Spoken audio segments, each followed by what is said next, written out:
Hai, Assalamualaikum pelajar. Okay, saya Cikgu Siti dari SMK Sultan Ahmad Kuala Terengganu. Okay, Alhamdulillah, hari ini kita bertemu lagi dalam subjek pengajian perniagaan STPM semester 2. Jadi hari ini Cikgu akan teruskan kepada bahagian seterusnya, iaitu bahagian ketiga, alat pembuatan keputusan. Jadi sebelum tu, Cikgu harap pelajar masih ingat lagi lah. Okay, pelajaran kita sebelum ni, itu mana kita telah bincangkan proses ataupun langkah-langkah dalam pembuatan keputusan, di mana kita ada 6 langkah. Langkah pertama, mengenal pasti masalah. Langkah kedua, mengutip data. Ketiga, menganalisis data. Keempat, menjana alternatif. Kelima, menilai alternatif. Dan keenam, akhir sekali, memilih alternatif. Okey, dalam perbincangan langkah tersebut, kita dah contohnya menganalisis data. Kita dah sebut itu, cikgu dah sebut mana kita perlu gunakan alat lah untuk menganalisis data. Jadi untuk subjek atau pelajaran hari ini, subtajuk seterusnya hari ini, kita akan bincangkan lebih lanjut lah macam mana penggunaan ataupun macam mana kita nak aplikasikan alat tu. Okay, untuk hari ini, kita akan bincangkan alat membuat keputusan kuantitatif. Okay, ataupun alat mana kita perlukan data kita merupakan data bentuk angka ataupun nombor lah. Okay.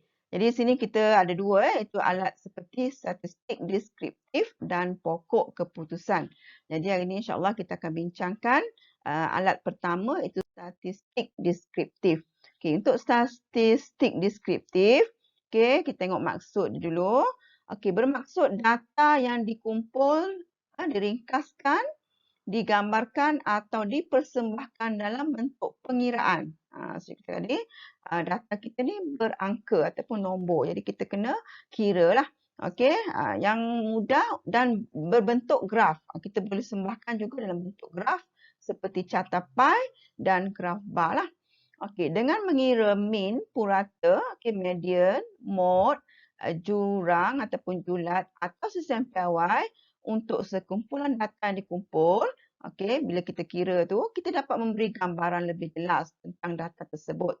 Okey, hasil jawapan ataupun hasil nilai yang kita kira tu, kita boleh bagi gambaran yang lebih jelas. Okey, jadi hari ini kita akan belajarlah beberapa komponen. Itu yang pertama kita ada mean, kedua kita ada median, ketiga jurang ataupun julat, keempat sisihan piawai. Okey, kita akan pergi satu persatu lah.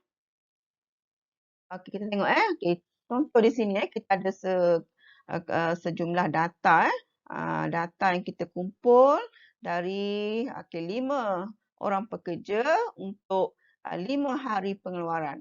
Okey, dengan data yang macam ni kita tak dapat nak mentafsir ataupun tak dapat nak jelaskan siapa kita nak tentukan siapa pekerja yang paling produktif ataupun siapa pekerja yang kurang produktiviti dia.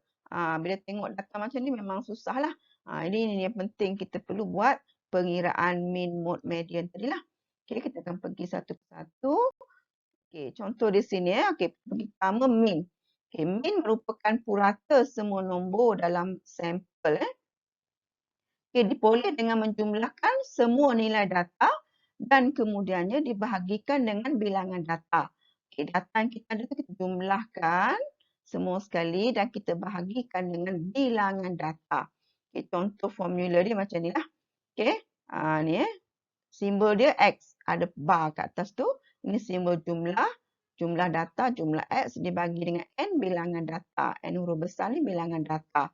Okey, so di sini kita ada pekerja, buruh A, B, C, D, E. So kita ada 5. 5 pekerja, 5 bilangan data kita 5. Jadi jumlah datanya X-nya ada 10, 20, 30, 40, 50. Okey, caranya mudah saja. Min kita jumlahkan semua sekali. 10 tambah 20 tambah 30 tambah 40 tambah 50 dibahagikan dengan 5. Bilangan data kita 5. Okey, so hasilnya kita dapat 150 bahagi 5. Jadi min ialah 30 unit. Jadi purata pengeluaran untuk 5 orang pekerja ni ialah 30 unit. Senang purata ialah min ialah purata lah. Okey, seterusnya kita pergi kepada median. Okey, median ialah merupakan satu nilai yang terletak di tengah-tengah satu set data yang disusun secara menaik. Okey, kalau jumlah data kita bilangan data genap, median kita kena tambah dulu hasil dua nilai tambah tu dan dibahagi dengan 2. Okey, sini kita ada satu set data. Okey, data ni belum susun lagi. Okey, langkah pertama kita susun dulu.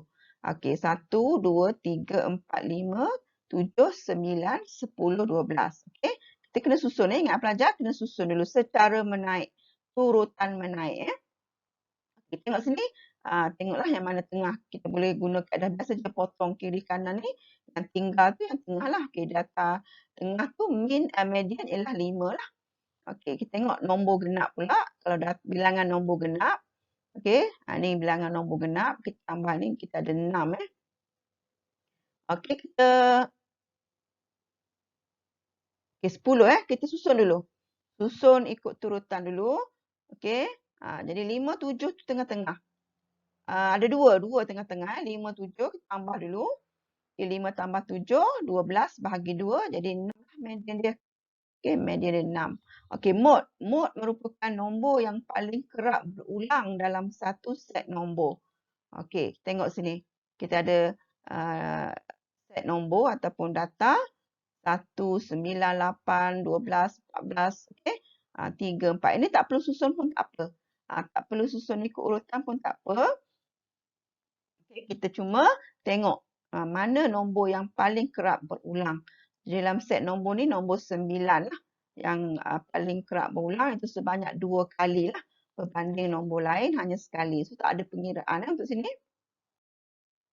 Okey, kita teruskan lagi. Okey, julat. Julat ialah perbezaan antara nilai terbesar dengan nilai terkecil dalam satu set data. Okey, ataupun perbezaan nilai maksimum dengan nilai minimum. Kita perlu tolak sajalah. Okey, tengok data kita. Kita ada 1, 9. Okey, dan di sini kita tengok mana nilai ataupun data yang paling besar. Okey, kita tengok sini 14 paling besar. Okey, 14. Dan paling kecil ialah 1. Okey, jadi kita ambil saja nilai paling besar 14 tolak dengan nilai paling kecil 1. Jadi julat kita ialah 13 lah. Okey, senang saja. Seterusnya kita tengok sisihan piawai.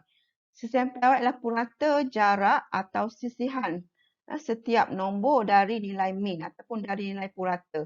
Okey, jadi di sini kita perlu tahu dulu min dia.